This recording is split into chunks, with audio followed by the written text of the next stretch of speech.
हरे कृष्ण श्री ब्रजमंडल परिक्रमा आज प्रसंग होती रंगस्थल।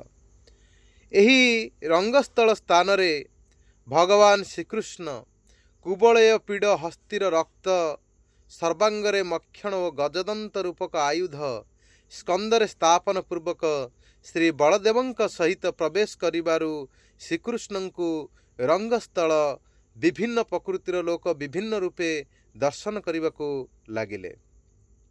श्रीमद् भागवतम रे दशम स्कंद 43 अध्याय श्लोक 17 रे वर्णना करा जाइछि।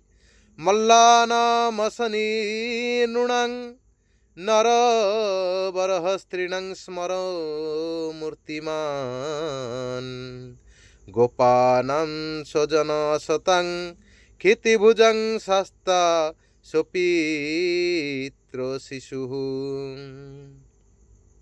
मृत्यु भोजपते विराड विदुषं तत्व परम योगिनां वृष्णीनां परदेवतेति विदितो रंगत साग्रजः। जेतबळे भगवान श्रीकृष्ण बलदेवंक सहित श्रीकृष्ण कंसर रंगस्थल रे उपस्थित हेले सेतेबळे जहार जेउ रस से सही रसरे भगवान श्रीकृष्ण को देखा लगिले। वीर रस प्रिय मल्ल मान देखिले साक्षात ब्रज स्वरूप कृष्ण उदय होइछन्ति। मधुर रस प्रिय स्त्री माने श्रीकृष्ण को साक्षात मूर्तिमान मन्नथ रूपे दर्शन कले। नर समूह जगत रे एक नरपति रूपे देखिले। साक्ष्य वात्सल्य हास्य प्रिय गोप माने स्वजन रूपे तांको देखिले। भयार्थ असत राजा माने शासनकर्ता रूपे भगवान श्रीकृष्ण को देखिले। एठारे रौद्राभास पितामाता अति सुंदर शिशु रूपे भगवान श्रीकृष्ण को दर्शन कले। एठारे वात्सल्य एवं करुण रस दर्शाउछन्ति। भोजपति कंस साक्षात मूर्ति रूपे भगवान को दर्शन कले। एठारे विभत्स बा रसाभास वर्णना करा जाउछि।